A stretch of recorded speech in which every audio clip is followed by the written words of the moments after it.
दोस्तों, मेरा नाम रोहिणी है और मैं मध्य प्रदेश की एक निवासी हूँ।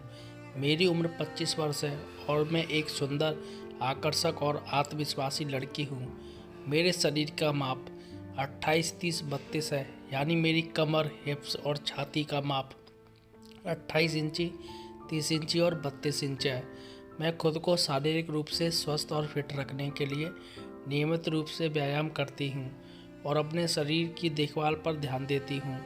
यह कहानी मेरे जीवन के उस वक्त की है जब मैं अपनी इंजीनियरिंग की पढ़ाई के पहले वर्ष में थी। मेरे जीवन में उस समय एक युवक आया जिससे मैं अत्यंत प्रेम करने लगी थी। उसकी शानदार व्यक्तित्व और उसके साथ बिताए गए समय ने मेरे दिल को आकर्षित कर लिया था। हर दिन मैं उससे मिलने के लिए उत्सुक होती थी। धीरे धीरे हमारी दोस्ती प्यार में बदल गई। जब मैं अपने कॉलेज के लिए रवाना हो रही थी, मैं जैसे ही बस स्टॉप पर पहुंची, मैंने देखा कि मेरी बस अभी तक नहीं आई है। मैं थोड़ा बेचैन हो गई क्योंकि मेरा कॉलेज का समय बटोरने के लिए कम था। मैं अपनी बस की प्रतीक्षा करने के लिए बस स्टॉप पर खड़ी हो गई। वहाँ खड़े होकर मैं अपने आगामी पठन के बारे में सोच रही थी। तभी अचानक मेरे प्रेमी अपनी बाइक पर पहुंचा। वह उस समय बहुत खुश और उत्साहित दिख रहा था। जब वह मुझे देखा, उसने मेरे पास आकर कहा, तू बस की जगह मेरी बाइक पर साथ चलेगी। मैं बहुत हर्षित हो गई और उसकी प्रस्ताव को स्वीकार करते हुए उसकी बाइक पर बैठकर कॉलेज की ओर निकल पड़ी। मेरे बॉयफ्रेंड ने मुझे एक अनोखे अनुभव के लिए तैयार किया। जब उसने बाइक को एक लंबे रास्ते में ले जाने का कहा, मैं उसके साथ मस्ती से चिपकी हुई बैठी थी, हर एक पल को पूरी तरह से उठा रही थी। यह अद्वितीय अनुभव मेरे जोश और उत्साह में भर गया था। मैंने उसे आंखों में देखते हुए कह दिया, जानी, जब तू मेरे साथ होता है तो मुझे कोई डर नहीं होता है। तू कहीं भी ले चल सकता है, मैं तेरे साथ राजी हूँ। यह वादा था कि मैं उसके साथ हर संभव मुश्किलों का सामना करने के लिए तैयार हूँ, चाहे वह कितनी भी आकर्षक या अजनबी जगह हो। उसने मुझे मुस्कान देकर बोला, सोच ले मेरी जान, मैं तो इस जंगल के रास्ते से ले जाने वाला हूँ। उसके बातों ने मेरे दिल को उत्साहित कर दिया। मैं उसकी छाती से चिपकते हुए उत्साह से कहा, हाँ ले चल, मुझे कोई चिंता नहीं है। हमारी अपनी अद्वितीय कहानी अब शुरू होने जा रही थी। इस समय तक हमने कभी कुछ नहीं किया था, लेकिन हम दोनों अपने पहले रोमांच के लिए उतावले हो रहे थे। हमारे बीच की आंधी भी बढ़ रही थी और इस रास्ते की प्रतीक्षा मेरे आंतरिक आवेगों को भर रही थी। हम दोनों ने दृढ़ता से एक दूसरे के हाथ पकड़ लिए और अद्वितीय सफ़र की शुरुआत की। वातावरण अत्यधिक रोमांचकारी था। जंगल के सुरम्य पथ पर नई प्रेम की उमंग फैल रही थी। हमारी छाँव और चमकीली साथी हवा हमारे चेहरों को स्पर्श कर रही थी और हमारी प्रेम भरी नज़रों में एक दूसरे की आवाज़ दिखाई दे रही थी। हर झुकती हुई शाखा, हर गाती हुई पक्षी और बहती हुई नदी हमारे प्रेम के गीत गा रही थी। अनन्य रोमांस की इच्छा और प्यार की उर्वशी ने हमें एक दूसरे के निकटता में खो दिया। उस रास्ते पर हमने अपनी प्रेम की खुदाई शुरू की, जहां हम आपसी संबंध, हास्य और आंतरिक संबंध से गहराई तक पहुँचे। हम एक दूसरे के संग नई दुनिया का अनुभव कर रहे थे और हमारा अपार प्यार हमें अज्ञात सौंदर्य की ओर ले जा रहा था। प्रकृति हमारे चारों ओर गहरी नींव बैठा रही थी। हम अपनी आत्मा को आवाज़ दे रहे थे, अपने प्यार की आंतरिक गहराई को जानते हुए। रास्ते की खुशबू, ध्वनि और स्पर्श से हमारी भावनाओं की भाषा बदल रही थी। हम वास्तविकता और अनुभवों के माध्यम से एक दूसरे के संपर्क में थे और इससे हमारा प्रेम और विश्वास और भी बलवान हो रहा था। थोड़ा आगे जाकर उसने बाइक को साइड में रोका और मुझे चुम्बन करना शुरू कर दिया। उसके ओठों का स्पर्श ने मेरे अंतरंग आंख को जला दिया। मैं भी उसके साथ इस घने जंगल में मतवाली हुई जा रही थी, जहाँ प्रकृति की सुंदरता ने अपनी परिधि में आकर मेरे आत्मा को झकझोर दिया। मेरी प्रेम की आग मेरी बुझी हुई आत्मा को जगा रही थी और यह आंधी मेरे अंतरंग जंगल को उजागर कर रही थी। मेरे भावों ने आज एक नया अध्याय लिखने का फैसला किया। मैं रोमांटिक भावनाओं के आवाग में आने लगी। जब मेरा मन उसके प्यार में मोहित हो रहा था, जंगल की गहरी छाँव में हम दोनों के प्यार ने दिलों को मोह लिया। मैं एक मस्ती और उत्साह की अवस्था में चारों ओर घूम रही थी, जहाँ प्रेम की आग की उर्वशी ने मेरे संगीत को नई स्वर दिया। लेकिन जब हम रास्ते पर आगे बढ़ रहे थे, हमें कांटे मिलने लगे जो हमारे रोमांस की ऊर्ध्वगामी गति को रोक रही थी। चुभते हुए पैरों की वजह से हमारी आंतरिक ज्वाला को ठंडा होना पड़ा। मेरा मन अस्थिर हो रहा था और मैं अपनी उत्सुकता के कारण संतुष्ट नहीं थी। इसके बाद हम दोनों कुछ समय तक अपनी सांसों को नियंत्रित करते रहे, ध्यान लगाते रहे। फिर हम वहाँ से निकल पड़े। रास्ते में उसने कहा, यार मेरा मन शांत नहीं हुआ। उसकी बात सुनकर मुझे भी आधारित महसूस होने लगी। फिर मैंने भी उससे पूछा, क्यों, मज़ा नहीं आया क्या? उसने कहा, पानी भर तो निकला है। मैंने कहा, तो फिर क्या चाहते हो?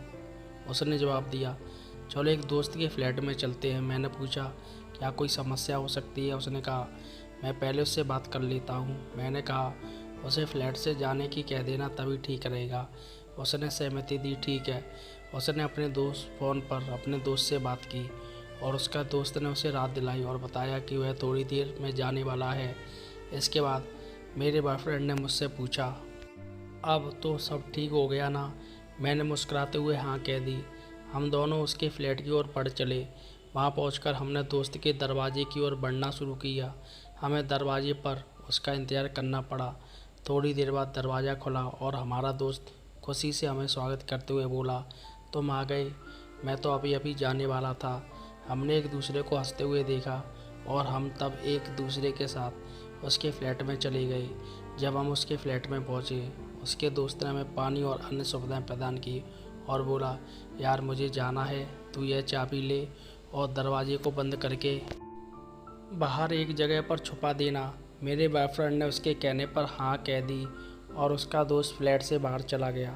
हम दोनों ने उसका आदेश पालन करते हुए चाबी ली और दरवाजे को बंद कर दिया। मेरे बॉयफ्रेंड ने मुझसे पूछा, अब ठीक है ना? मैंने मुस्कुराते हुए हाँ कह दी। अब मैं भी बिंदास हो गई थी। उसके बाद हम दोनों एक कमरे में चले गए। हम थोड़ी देर तक इधर उधर बैठकर बातचीत की, जहाँ हमने अपने विचारों को समझाने और समझने का एक दूसरे के साथ समय बिताया। इसके बाद मैंने निर्णय लिया कि मुझे एक छोटे से विश्राम का समय चाहिए और इसलिए मैं कमरे के बाथरूम में जाकर फ्रेश होने का निर्णय लिया। ध्यान देने योग्य है कि वह मेरे साथ कोई जल्दबाजी नहीं कर रहा था, जिससे मुझ पर उसका एक अच्छा प्रभाव पड़ा। उसने मेरे साथ संवेदनशीलता और समझदारी का व्यवहार किया। उसने मेरे मनोभाव को प्रभावित किया और मुझे अनुभव कराया कि उसके बारे में गहरी संबंधों का होना मेरे लिए कितना महत्वपूर्ण है। इसके बाद हम दोनों खाना खाने के लिए बाहर आ गए। हमने एक रेस्टोरेंट या खाने की दुकान में जाकर भोजन करने का निर्णय लिया। हमने एक साथ खाना खाने का आनंद लिया, जहां हमने महकते हुए व्यंजनों को स्वादिष्टता से स्वीकार किया। खाने के बाद हम वापस अपने फ्लैट के कमरे में आ गए। उस समय वह बोला, हंस मत यार, मुझे गुस्सा आ रहा है।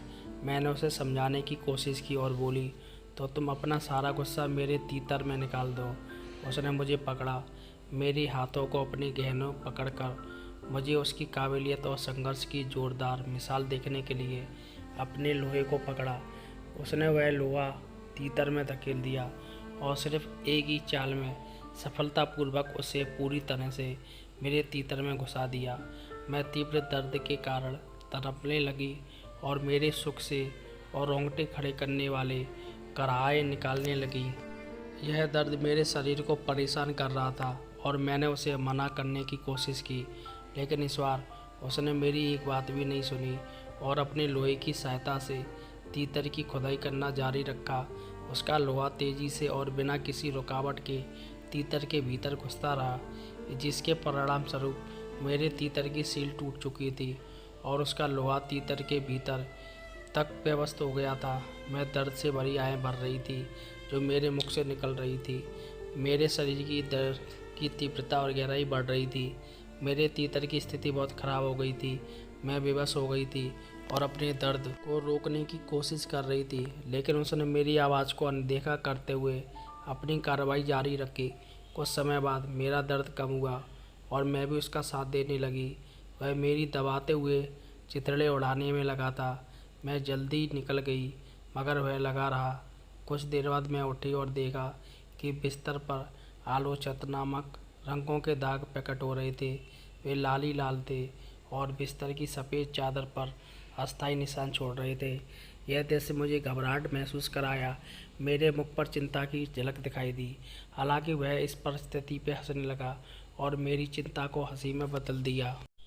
उसने मुझे समझाया कि मेरी सील टूट गई है और अब मैं मज़े लेने के लिए खुल चुकी हूँ।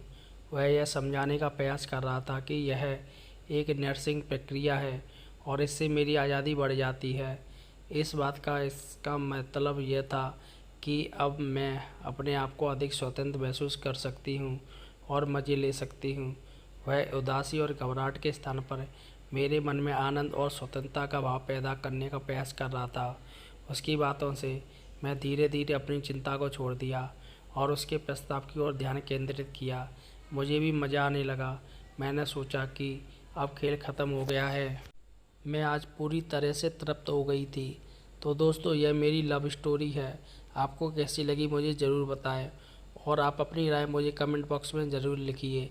इस कहानी में हम बुरे या गलत संदेश या राह नहीं दिखा रहे हैं।